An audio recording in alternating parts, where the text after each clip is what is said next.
الذین آمنوا کتب علیکم الصیام کما کتب علی الذین من قبلکم لعلکم تتقون۔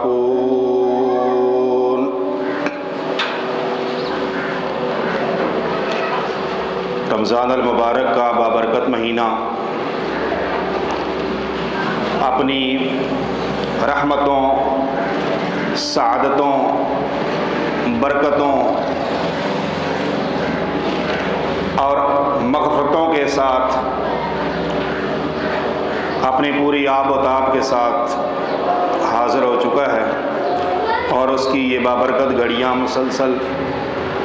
گزرتی چلی جا رہی ہیں۔ اللہ رب العالمین کی طرف سے اہل ایمان کو ایک مرتبہ پھر وہ عظیم الشان موقع عطا فرمایا گیا ہے جو بنیادی طور پر ان روزوں کی فرضیت کا مقصد ہے کہ تاکہ ہم پرہیزگار بن جائیں، متقی بن جائیں اور ہمارے اندر تقویٰ آ جائے۔ یہ تقویٰ کیا ہے، اس کی کوئی لمبی چوڑی تفسیر میں بیان نہیں کروں گا اور اس کی لمبی تعریف بھی نہیں، بس تقویٰ کا مقصد ہے کہ اللہ کی نافرمانیوں سے باز آیا جائے، اللہ کی نافرمانیوں سے انسان باز آ جائے، گناہوں کو ترک کر دے، اللہ کی نافرمانیوں کو چھوڑ دے، یہ تقویٰ ہے اور یہ روزے کا مقصد ہے۔ ایک ماحول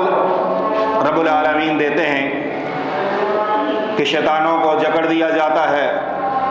پابند سلاسل کر دیا جاتا ہے، جنت کے دروازے کھول دیے جاتے ہیں، جہنم کے دروازے بند کر دیے جاتے ہیں۔ نیکی کا ایک ماحول ہوتا ہے اور ایسے حالات میں گناہوں کا چھوڑ دینا یقیناً آسان ہوتا ہے۔ تو گویا روزے ہمارے پاس اس لیے آئے ہیں اور ہمارے اوپر اس لیے فرض کیے گئے ہیں کہ ہم گناہوں کو چھوڑ دیں۔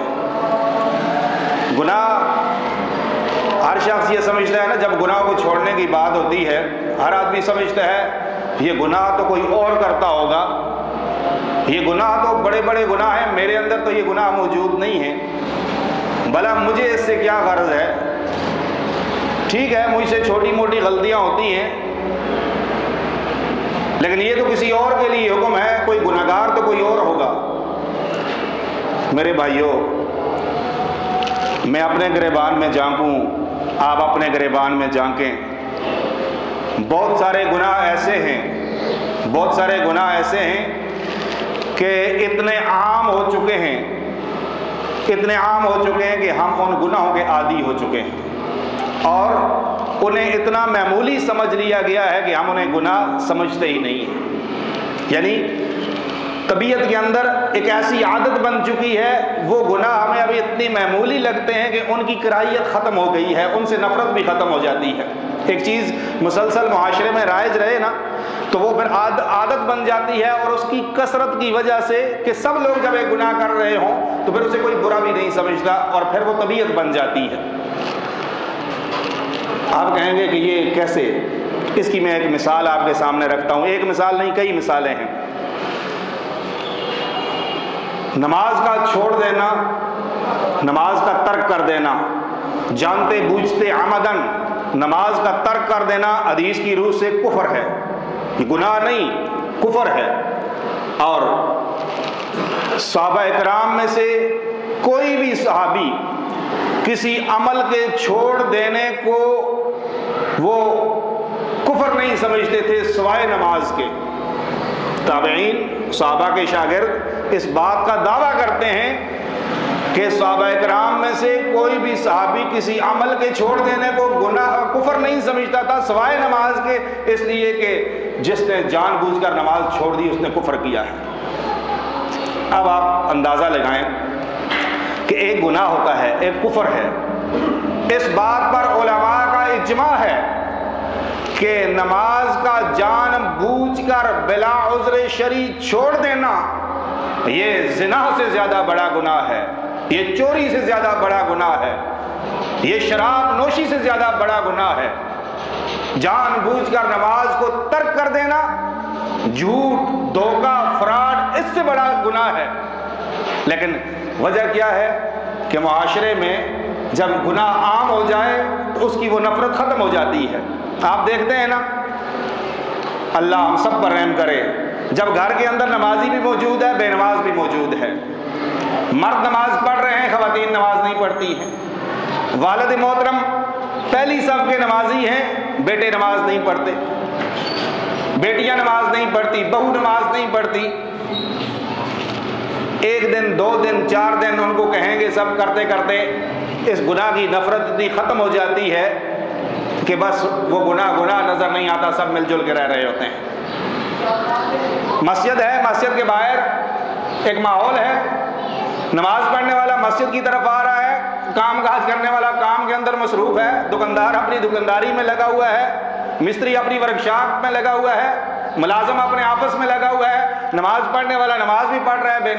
بے نماز بیٹھا ہوا ہے، لیکن کوئی پرواہ نہیں، اس لیے کہ ایک عادت بن چکی ہے نا، معاشرے میں اس کو کوئی بری نظر سے نہیں دیکھتا، اس کو کوئی گناہ نہیں سمجھتا ہے۔ تو اتنا بڑا کبیرہ گناہ جب اس کو ہلکا لے لیا جائے، معمولی سمجھ لیا جائے، تو اس کی نفرت ختم ہو جاتی ہے۔ حالانکہ میں نے آپ کے سامنے یہ حدیث بیان کی ہے کہ اللہ کے نبی صلی اللہ علیہ وآلہ وسلم نے فرمایا، من ترک الصلاۃ متعمدا فقد کفر، جس نے جان بوجھ کر نماز کو چھوڑ دیا اس نے کفر کیا ہے۔ تو یہ جس طرح میں عرض کر رہا تھا کہ بہت سارے گناہ ایسے ہوتے ہیں کہ جب بندہ ان کا عادی ہو جاتا ہے تو وہ پھر معمولی لگنے لگتے ہیں اور اس سے نفرت ختم ہو جاتی ہے۔ اسی طرح چند ایک اور گناہ ہیں جن کی میں صرف اشارتاً ان کی طرف نشاندہی کروں گا۔ شرک اصغر جسے کہا جاتا ہے، دکھلاوا، یعنی کوئی نیکی کا کام ہے، آپ اللہ کی رضا کے لیے کرتے ہیں، لیکن اس کے اندر آپ کی نیت یہ ہے کہ اس سے تھوڑا نمود و نمائش ہو جائے، لوگوں کو تھوڑا پتہ چل جائے، لوگ تھوڑا اس کو دیکھ کے نا مجھے داد دیں، لوگوں کو پتہ چلے کہ یہ بڑا نیک انسان ہے، چاہے وہ نماز پڑھتے ہوئے ہو یا حج اور عمرے کے لیے جانے والا ہو۔ اور آج کے سوشل میڈیا کے دور میں تو اس ریاکاری کو اتنا آسان کر دیا ہے کہ حرم بھی محفوظ نہیں ہے، کعبۃ اللہ بھی محفوظ نہیں ہے، وہاں سے حج کی سیلفیاں، عمرے کی سیلفیاں، عبادات کی سیلفیاں، اللہ کے راستے میں کوئی خرچ کر رہا ہے اس کی تصاویر اور اس کو منظر عام پر لانا، اگر کوئی ایک آٹے کا تھیلا دے رہا ہے چند 100 روپے کا، اس کو بھی دنیا کو دکھانا کہ میں صدقہ کر رہا ہوں، میں غریبوں کی مدد کر رہا ہوں۔ یہ گناہ بھی اتنا عام ہو چکا ہے کہ اب معاشرے کے اندر اس کے اندر وہ نفرت نہیں رہی، حالانکہ اللہ کے نبی صلی اللہ علیہ وآلہ وسلم نے اسے شرک اصغر قرار دیا ہے، اور یہ گناہ اس عمل کو تباہ و برباد کر کے رکھ دیتا ہے، اور اللہ کے ہاں کل اس کا کوئی حصہ نہیں ہوگا جو لوگوں کو دکھانے کے لیے جو عمل کیا ہے۔ اسی طرح معذرت کے ساتھ جب گناہ عام ہو جائے نا، گناہ عام ہو جائیں تو ان کی نفرت ختم ہو جاتی ہے اور انسان کی طبیعت میں ایک عادت بن جاتی ہے، جس طرح داڑھیوں کو صاف کرنا، داڑھیوں کو منڈوانا، داڑھیوں کو چھوٹا کرنا، یہ ایسا گناہ ہے کہ نبی کریم صلی اللہ علیہ وآلہ وسلم نے اس شخص سے اپنا چہرہ موڑ دیا تھا، حالانکہ وہ کون تھا؟ فارس سے آیا ہوا مجوسی تھا اور قاصد تھا۔ اللہ کے نبی نے اس سے پوچھا یہ تجھے داڑھی موڑنے کا حکم کس نے دیا ہے؟ تو اس نے کہا ہمیں ہمارے رب یعنی اپنے بادشاہ کا کہا۔ تو اللہ کے نبی نے فرمایا مجھے میرے رب نے یہ حکم دیا ہے کہ میں اپنی داڑھی کو معاف کر دوں، میں اپنی داڑھی کو اپنے حال پہ چھوڑ دوں۔ تو اب داڑھی کا موڑنا یہ ایسا کبیرہ گناہ ہے، ایسا کبیرہ گناہ ہے کہ میرے بھائیو تھوڑی دیر کے لیے اس بات پر غور کر لو کہ روئے زمین پر سب سے پیاری صورت، سب سے خوبصورت چہرہ کس کا ہے؟ سب سے خوبصورت چہرہ محمد کریم صلی اللہ علیہ وآلہ وسلم کے بڑھ کر دنیا میں کوئی خوبصورت نہیں ہے، کوئی چہرہ خوبصورت نہیں ہے، کوئی خوبصورتی ہے ہی نہیں ہے محمد کریم صلی اللہ علیہ وآلہ وسلم کے چہرے سے بڑھ کر، جس کو دیکھ کے چاند بھی شرما جائے۔ تو کیا ہمیں محمد کریم کا چہرہ پسند نہیں ہے؟ کیا ہم نہیں چاہتے کہ کل محمد کریم صلی اللہ علیہ وآلہ وسلم کی صفوں میں سے اٹھیں اور محمد کریم صلی اللہ علیہ وآلہ وسلم ہمیں پہچانے کہ یہ میرا امتی ہے؟ ہم نے اس گناہ کو بھی اتنا معمولی سمجھ لیا کہ روزانہ کی بنیاد پر جب یہ گناہ ہم کرنے لگ گئے تو اس گناہ کی نفرت ختم ہو گئی۔ اب آپ دیکھ لیں کہ دیندار ہے یا بے دین ہے، حتیٰ کہ حرم کے اندر بھی آپ اگر شمار کرنے لگ جائیں کہ سنت کے مطابق داڑھیوں والے کتنے ہیں، وہ آپ انگلیوں پر شمار کر سکیں گے، اس لیے کہ یہ گناہ اتنا عام ہو گیا کہ عرب و عجم کو اپنی لپیٹ میں لے لیا اور اس سنت کو اتنا معمولی سمجھ لیا گیا۔ حالانکہ علماء اس بارے میں یہ اصطلاح استعمال کرتے ہیں کہ یہ داڑھی کا معاف کرنا، داڑھی کا رکھ لینا، داڑھی کو چھوڑ دینا یہ سنت نہیں، یہ واجب کے زمرے میں ہے، کیونکہ اللہ کے نبی نے فرمایا امر ربی ہاکذا، مجھے میرے رب نے اس طرح حکم دیا کہ میں داڑھی کو معاف کر دوں۔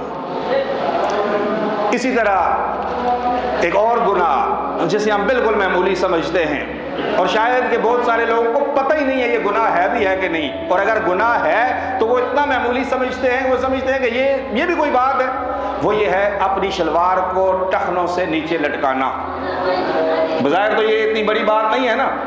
لیکن اللہ کے نبی صلی اللہ علیہ وآلہ وسلم نے فرمایا جو شخص اپنی شلوار کو ٹخنوں سے نیچے لٹکاتا ہے کل قیامت کے دن اس کا یہ حصہ جہنم میں ہوگا، یہ حصہ جہنم میں ہوگا، چاہے وہ نمازی ہے، چاہے وہ حاجی صاحب ہے، چاہے وہ روزہ دار ہے، اگر اس گناہ سے نہیں بچتا۔ دوسری حدیث میں ہے کہ مسبل الازار یعنی شلوار کو نیچے لٹکانے والا اس کو 3 قسم کی سخت ترین سزاؤں کا سامنا کرنا پڑے گا۔ اللہ رب العالمین اس کی طرف نظر رحمت سے دیکھے گا نہیں، اللہ اسے گناہوں سے پاک نہیں کرے گا، اللہ اس کے ساتھ کلام نہیں کرے گا،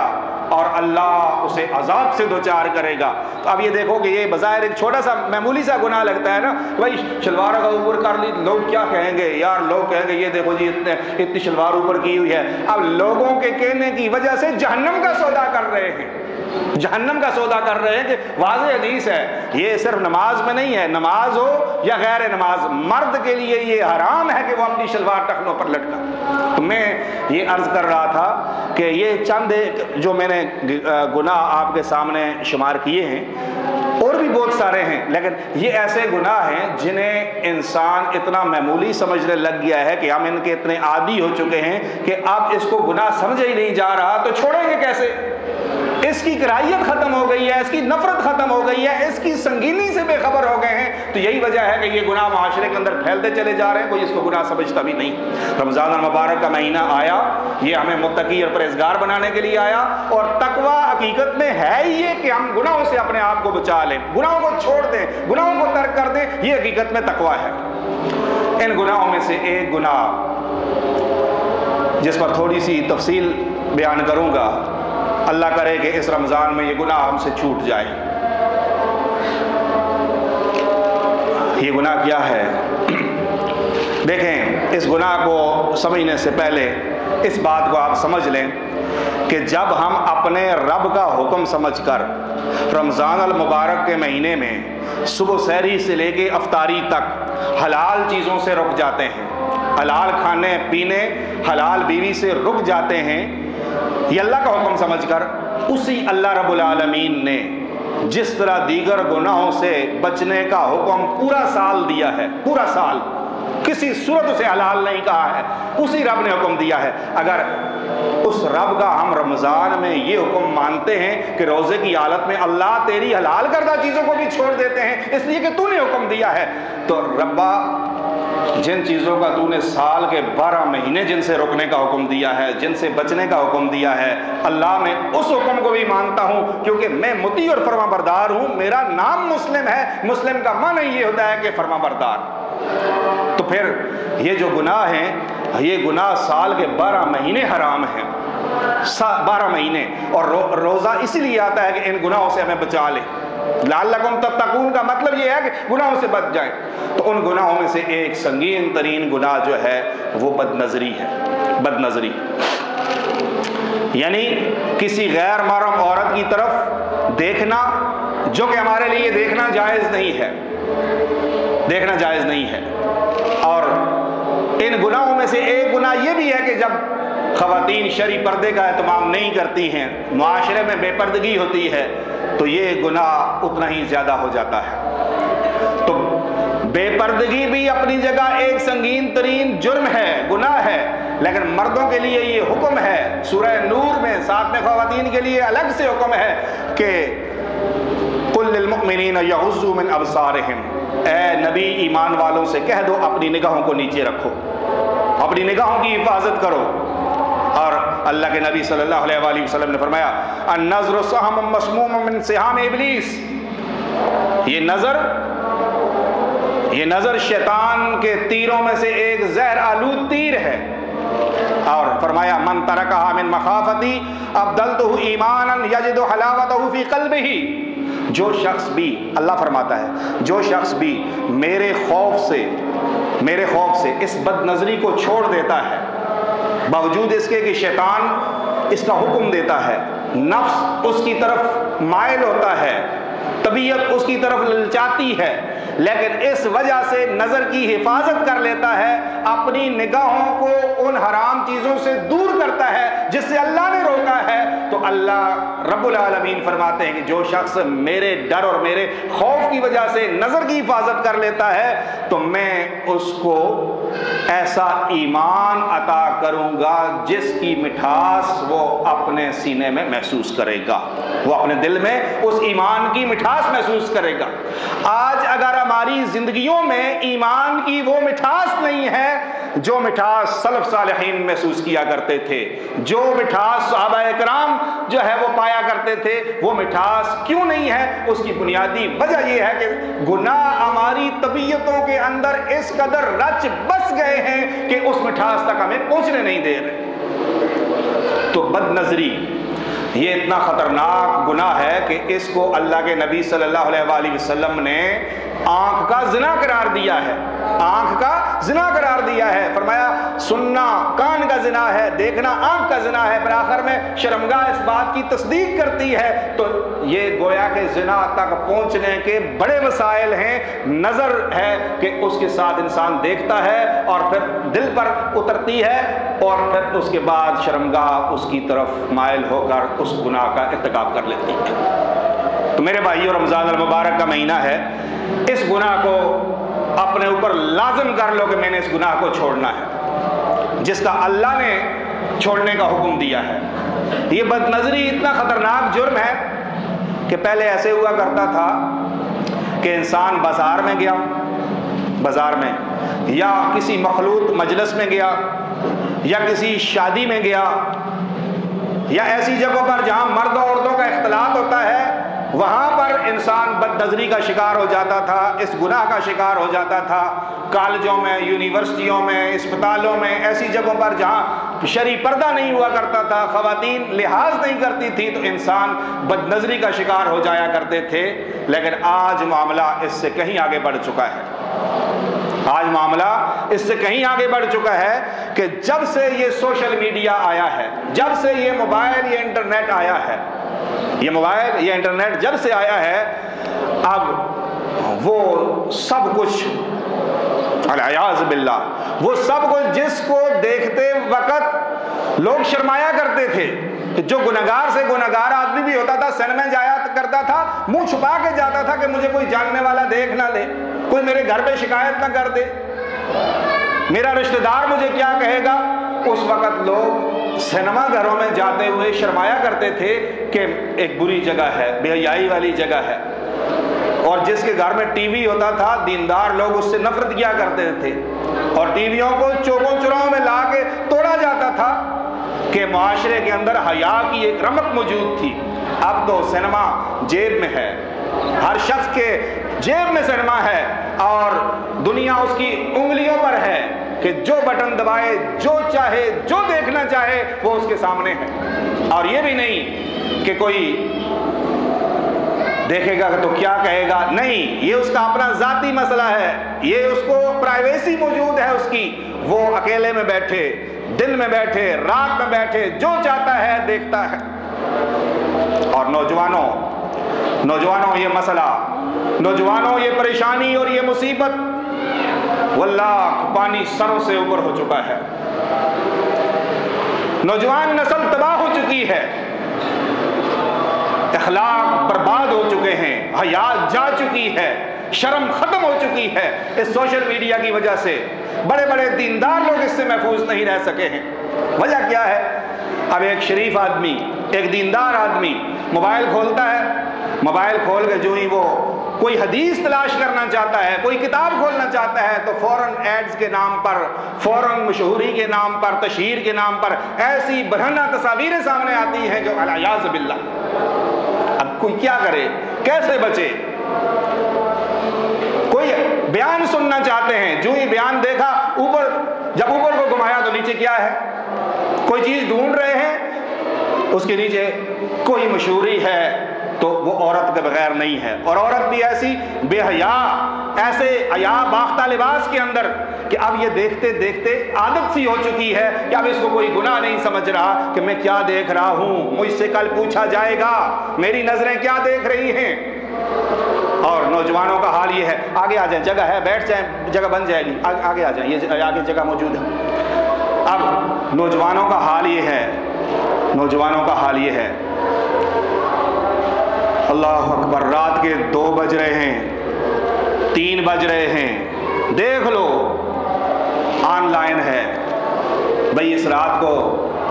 2 بجے 3 بجے یہاں تک کہ فجر ہو جاتی ہے. اور بہت سارے لوگوں کا تو معمول یہ ہوتا ہے کہ وہ فجر کے بعد سوتے ہیں، ساری رات اس موبائل کے ساتھ. یہ موبائل بظاہر بہت ہلکا سا ہے، بہت ہلکا سا ہے، لیکن یاد رکھو میرے بھائیوں، یہ نامہ اعمال میں بہت بھاری ہو جائے گا. کون سے پڑھنے میں اس کو رکھنا چاہتے ہو؟ یہ بہت بھاری ہو جائے گا. اللہ اکبر، یہ موبائل ہم سے ہماری تلاوتیں چھین لی، ذکر و اذکار چھین لیے، ہم سے ہماری نیندیں چھین لی، ہماری صحت چھین لی، ہم ماں باپ کے حقوق بھول گئے. ہماری زندگی کا سب سے زیادہ وقت اگر صرف ہو رہا ہے تو اس پر صرف ہو رہا ہے. اللہ کے لیے رمضان المبارک کا مہینہ ہے، کچھ دیر کے لیے اس کو چھوڑ دیں. 1 مہینہ ہے، کم از کم جتنا وقت آپ اس موبائل کو دیتے ہیں اتنا قرآن کو دے دیجئے. اتنا وقت، صرف اتنا وقت جتنا آپ اس سوشل میڈیا کو دیتے ہیں. کیا دیکھتے ہیں آپ اس کے اندر؟ وہ حکمران آ گیا اور یہ چلا گیا، اس کے اوپر کیس ہو گیا، یہ چور ہے، یہ فراڈی ہے، یہ ہو گیا، وہ ہو گیا. مجھے بتاؤ میری اور آپ کی نجی زندگی کے ساتھ یہ مسائل کیا تعلق رکھتے ہیں؟ ہم نے کیا کر لینا ہے؟ آپ اندازہ کریں ہماری نوجوان نسل اس قدر تباہ ہو چکی ہے، برباد ہو چکی ہے کہ ان کے چہروں پر دیکھیں ایسے مرجھائے ہوئے چہرے کہ اس موبائل نے ان سے نیندیں ان کی چھین لی ہیں، ان کے حافظے ختم ہو چکے ہیں. اور یاد رکھو نوجوانوں، یاد رکھو، راتوں کی تنہائیوں میں تم جو کچھ دیکھتے ہو، تمہارے ماں باپ کو خبر نہیں ہے، تمہارے بیویوں کو خبر نہیں ہے، کوئی معاشرہ نہیں دیکھ رہا. تم ہوتے ہو، اکیلے ہوتے ہو، کمرے کے اندر ہوتے ہو، بستر میں ہوتے ہو، جو کچھ دیکھ رہے ہو. یاد رکھو ایک حدیث نبی کریم صلی اللہ علیہ وآلہ وسلم کی، رونگٹے کھڑے کر دینے والی حدیث. اللہ اکبر. سیدنا ثوبان رضی اللہ تعالیٰ عنہ فرماتے ہیں کہ نبی کریم صلی اللہ علیہ وآلہ وسلم نے فرمایا، کل قیامت کے دن میری امت کے لوگوں کو لایا جائے گا، میری امت کے لوگ آئیں گے، وہ ان کی نیکیاں تہامہ پہاڑوں جتنی ہوں گی. میری اور آپ کی طرح بے عمل لوگ نہیں ہوں گے، تہامہ پہاڑوں جتنی نیکیاں لے کر آنے والے. اللہ رب العالمین ان کی ان نیکیوں کو گرد و غبار بنا کر اڑا دیں گے. صحابی رسول پوچھتے ہیں، یا رسول اللہ بتائیے وہ کون لوگ ہیں، کہیں ہم ان کے اندر نہ ہو جائیں، کہیں وہ کام ہم نہ کر لیں. وہ کون لوگ ہوں گے اور ان کی کس وجہ سے ایسا ہوگا؟ فرمایا کہ وہ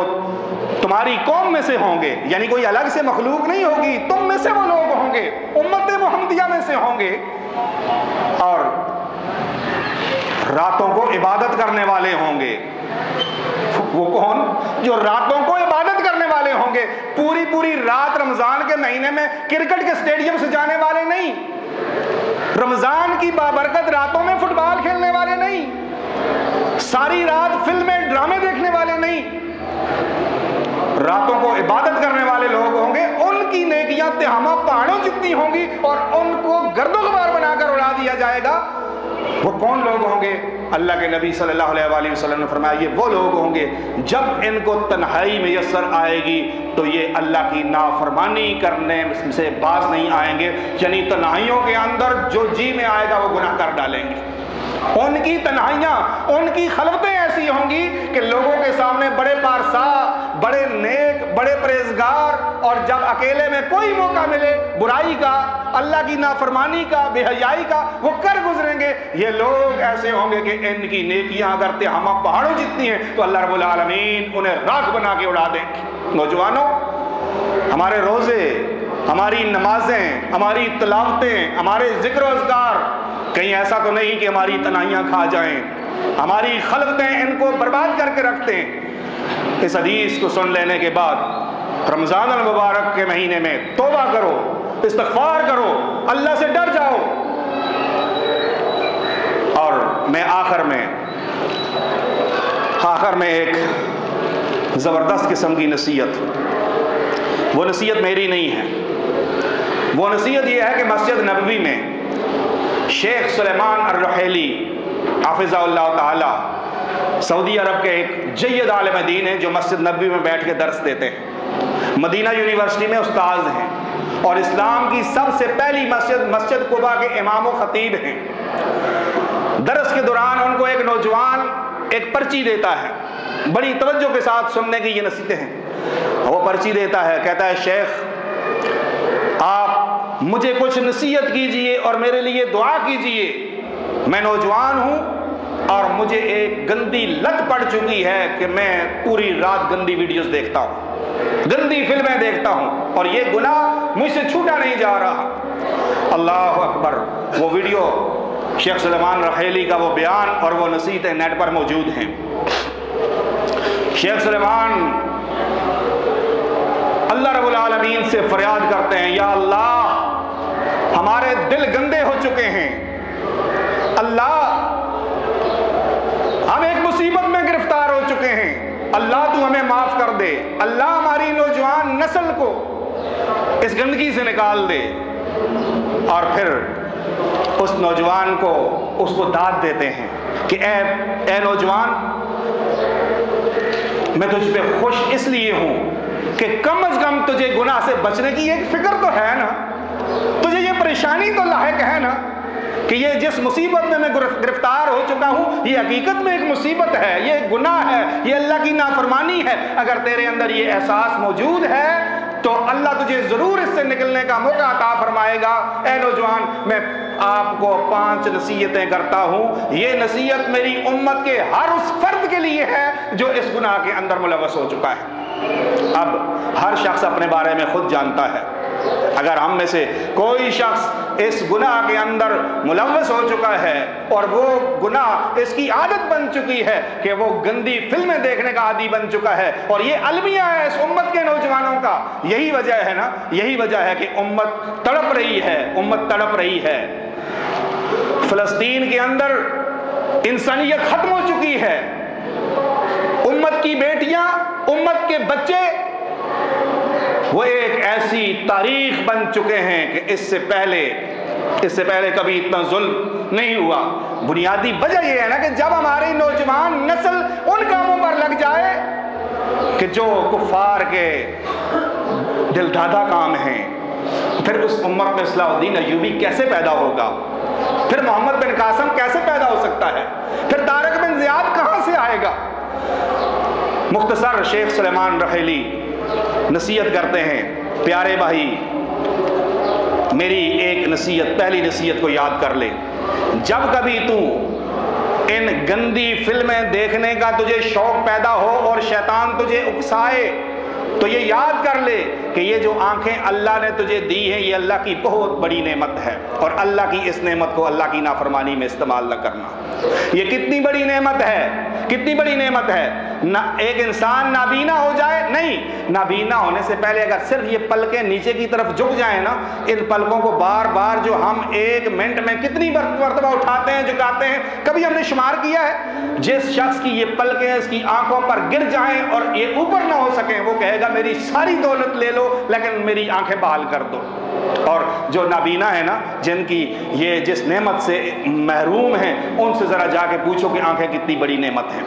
تو جب کبھی اللہ کی نافرمانی دیکھنے کا شیطان آپ کو اکسائے، فوراً اس بات کی طرف توجہ دے دو کہ یہ اللہ کی اتنی عظیم نعمت کہ جس سے میں پوری دنیا کی رنگینیاں دیکھتا ہوں، آج اگر میں نابینا ہو جاؤں، دنیا ساری اندھیری ہو جائے گی اور میرے سامنے کالی سیاہ رات چھا جائے گی، بھلا اتنی عظیم نعمت، اس کو میں اللہ کی نافرمانی میں استعمال کروں؟ اللہ اکبر۔ میرے بھائیوں، یہ آنکھیں کتنی عظیم نعمت ہیں کہ اللہ کے نبی صلی اللہ علیہ وآلہ وسلم نے فرمایا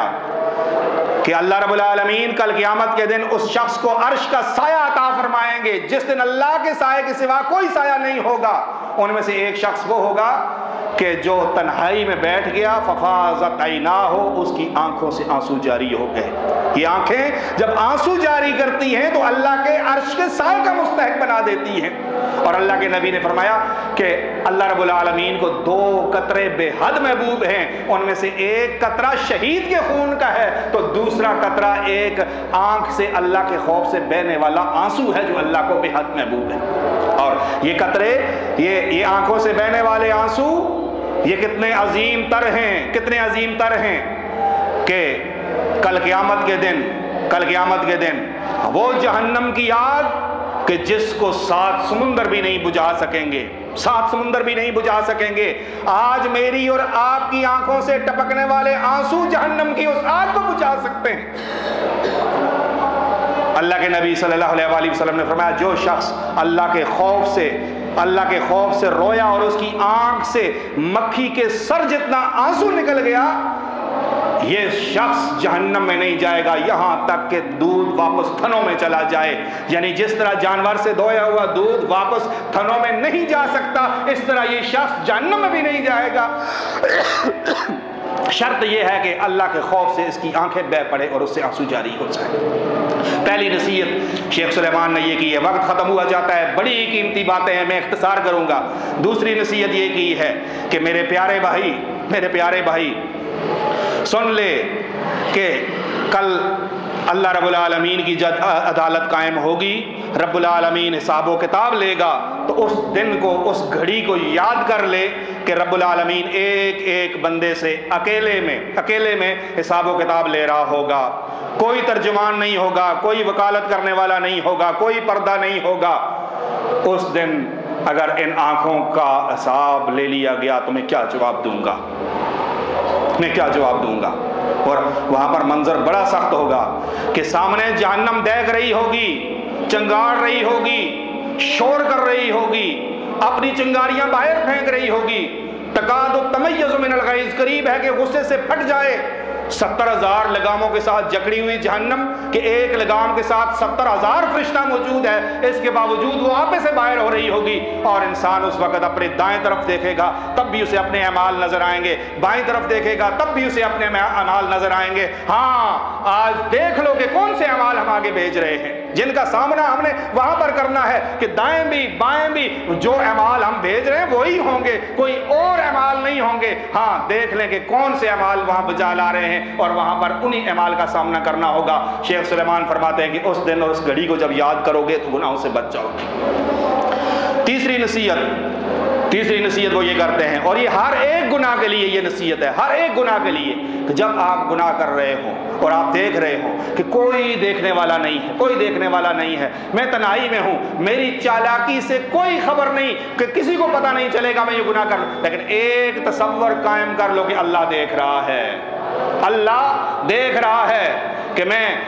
نظر کا گناہ کر رہا ہوں، کہ کانوں کا گناہ کر رہا ہوں، کہ شرمگاہ کا گناہ کر رہا ہوں، کہ میں حقوق العباد پر ڈاکہ ڈال رہا ہوں، کہ حقوق اللہ کو ضائع کر رہا ہوں، میرا اللہ دیکھ رہا ہے۔ یہ تصور اگر زندہ رہا آپ گناہ سے بچ جائیں گے۔ اور چوتھی نصیحت انہوں نے یہ کہی، اللہ اکبر، کہ اے پیارے بھائی، کیا آپ نے حدیث میں یہ نہیں سنا کہ اللہ کے نبی صلی اللہ علیہ وآلہ وسلم نے فرمایا کل قیامت کے دن جب بندے کو اللہ کی عدالت میں پیش کیا جائے گا، حاضر کیا جائے گا، اس کا حساب و کتاب لیا جائے گا، جب بندہ انکار کر دے گا یہ گناہ میں نے نہیں کیا ہے، یہ گناہ میں نے نہیں کیا ہے، یہ بھی نہیں کیا ہے، یہ بھی نہیں کیا ہے، جب وہ انکار کرے گا تو اس کی زبان پر مہر لگا دی جائے گی اور اس کے زبان پر تالا لگا دیا جائے گا، اس کے منہ کو بند کر دیا جائے گا، پھر اعضائے جسم بولنے لگیں گے، یہ ہاتھ باتیں کریں گے، یہ پاؤں باتیں کریں گے، یہ کان بولیں گے، یہ آنکھیں بولیں گی کہ اس نے یہ دیکھا، یہ دیکھا، راتوں کو دیکھا، دن کو دیکھا ہے، جس سے اللہ تو نے منع کیا تھا وہ کچھ دیکھا ہے۔ یہی آنکھیں جن کی تسکین کے لیے آج ہم سب کچھ کر رہے ہیں، یہ کان جن کو سننے، جو گانے سننے کے لیے، نافرمانی سننے کے لیے آج ہم لطف اندوز ہو رہے ہیں، یہی کان میرے خلاف اللہ کی عدالت میں گواہ بن جائیں گے، یہ آنکھیں گواہ بن جائیں گی، یہ ہاتھ پاؤں گواہ بن جائیں گے۔ اس دن کو یاد کر لے کہ اگر رات کی تنہائیوں میں تو اللہ کی نافرمانی کرتے ہوئے ان آنکھوں کا غلط استعمال کر رہا ہے، یہی آنکھیں کل اللہ کی عدالت میں آپ کے خلاف گواہ کھڑی ہو جائیں گی۔ اور پانچویں اور آخری نصیحت ہر گناہ کے لیے شیخ فرماتے ہیں کہ کثرت کے ساتھ دعا کرو، کثرت کے ساتھ دعا کرو کہ اللہ رب العالمین تو مجھے اس مصیبت سے چھٹکارا دے دے، اللہ اس گناہ سے بچا لے۔ کوئی بھی گناہ ہے، ضروری نہیں ہے کہ ایک آدمی کے اندر ایک گناہ ہو، میں جانتا ہوں میرے اندر کتنے گناہ ہیں، ہر شخص اپنے بارے میں جانتا ہے کہ کن گناہوں کے اندر ملوث ہے۔ جس گناہ میں بھی ملوث ہو، رات کی تنہائیوں میں، راتوں کے تیر کبھی خطا نہیں جاتے، اور رمضان المبارک کا مہینہ ہے، سحری کو کچھ کھانے پینے کے لیے اٹھتے ہو، تھوڑا سا وقت، ایک 10 منٹ 20 منٹ اس کام کے لیے نکال لو کہ جولی پھیلا کر اپنے رب کے سامنے بیٹھ جاؤ، رب کے سامنے بیٹھ جاؤ۔ اللہ بہت نافرمانیاں کی ہیں، اللہ تیری بغاوتیں کی ہیں، اللہ میں مجرم ہوں، اللہ میں ظالم ہوں، اللہ تو معاف کر دے، تو مجھے جانتا ہے میں کتنے گناہوں کے اندر ملوث ہوں، اللہ مجھ سے یہ گناہ چھڑا دے، اللہ مجھ سے یہ گناہ چھڑا دے، میری آنکھوں کے گناہ، میری زبان کے گناہ، میرے کانوں کے گناہ، میرے ہاتھوں کے گناہ، میرے دل کے گناہ، اللہ تو ہی بچانے والا ہے، اللہ تو مجھے گناہوں سے، اللہ تو مجھے گناہوں سے پاک کر دے، گناہوں کے درمیان اور میرے درمیان مشرق و مغرب کا فاصلہ قائم کر دے۔ رب العالمین راتوں کی تنہائیوں میں اللہ کے سامنے اٹھے ہوئے ہاتھ، اللہ کو حیا آتی ہے کہ وہ ان کو خالی لٹا دے، اللہ کو حیا آتی ہے۔ تو میرے بھائیوں، یہ 5 نصیحتیں ہیں، 5 نصیحتیں جو شیخ نے ایک نوجوان کے سوال کے جواب میں اللہ کے نبی کی مسجد کے اندر انہوں نے نصیحت کی ہے، اور یہ نصیحت ہر امت کے اس فرد کے لیے ہے جو بھی اس گناہ کے اندر ملوث ہے۔ اللہ رب العالمین عمل کی توفیق عطا فرمائے، رب العالمین ہمیں گناہوں سے محفوظ کر لے۔ سبحانک اللہم و بحمدک، اشہد ان لا الہ الا انت، استغفرک و اتوب الیک۔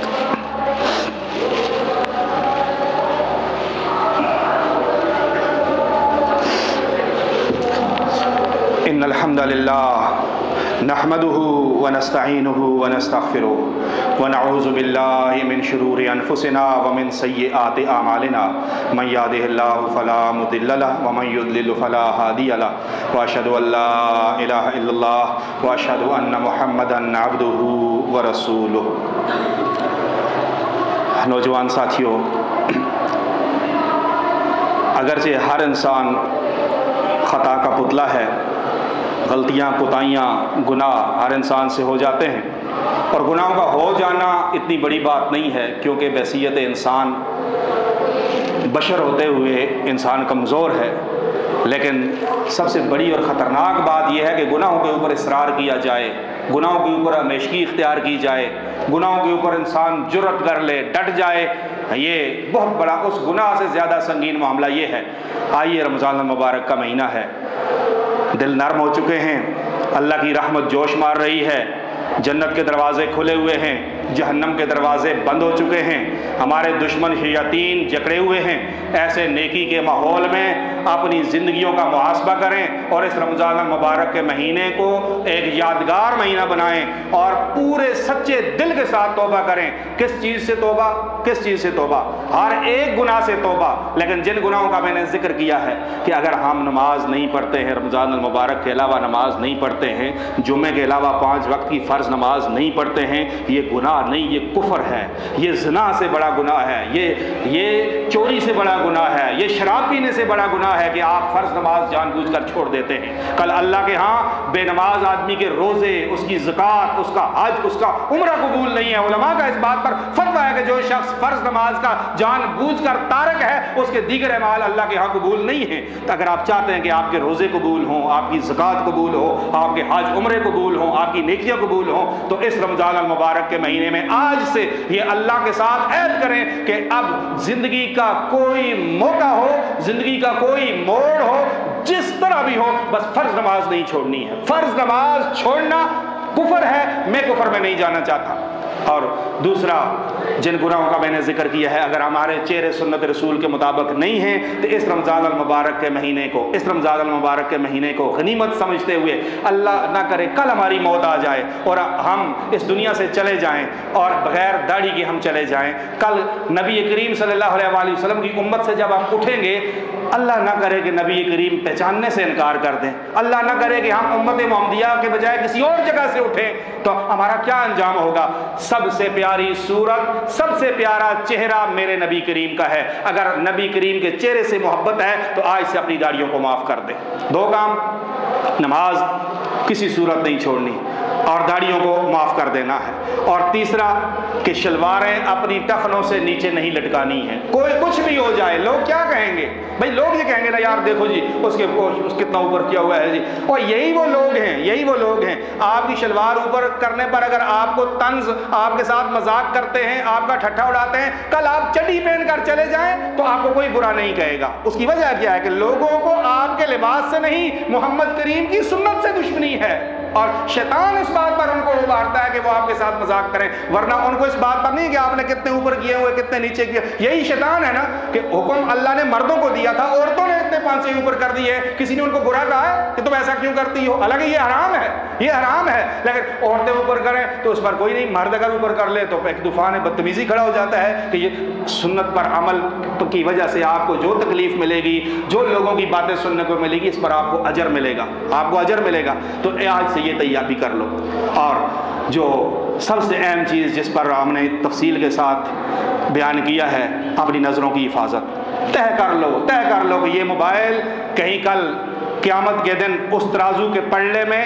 کہ جہاں برائیاں ہوں، وہ برائیوں والے پلڑے کو کہیں بھاری نہ کر دے، میری ساری نیکیاں کہیں برباد نہ کر دے۔ تنہائیاں محفوظ کر لو، اپنی خلوتوں کا جائزہ لے لو، کل اللہ کی عدالت میں کہیں ان خلوتوں کی وجہ سے ہماری نیکیاں برباد نہ ہو جائیں۔ اپنی نظروں کی حفاظت کریں، کچھ چیز بھی آگے آ جائے تو فوراً یہ سارا جو خطبہ میں نے آپ کے سامنے بیان کیا ہے، اس کو ذہن میں حاضر کر لو کہ جو کچھ میں دیکھ رہا ہوں مجھ سے پوچھا جائے گا۔ اللہ رب العالمین اپنے فضل اور کرم سے ہمارے نوجوانوں کی اصلاح فرما دے، ہمارے بزرگوں کی اصلاح فرما دے، اللہ ہمارے اعمال کی اصلاح فرما دے۔ رب العالمین ہمیں گناہوں سے بچا لے۔ رب العالمین تو ہی اس بات پر قادر ہے، اللہ ہم بہت کمزور ہیں، اللہ تو ہمیں گناہوں سے بچا کر، اے اللہ تو ہمیں صالح مومن بنا دے، اے اللہ اپنا محبوب بندہ بنا دے، اے اللہ ہمیں صالحین میں شامل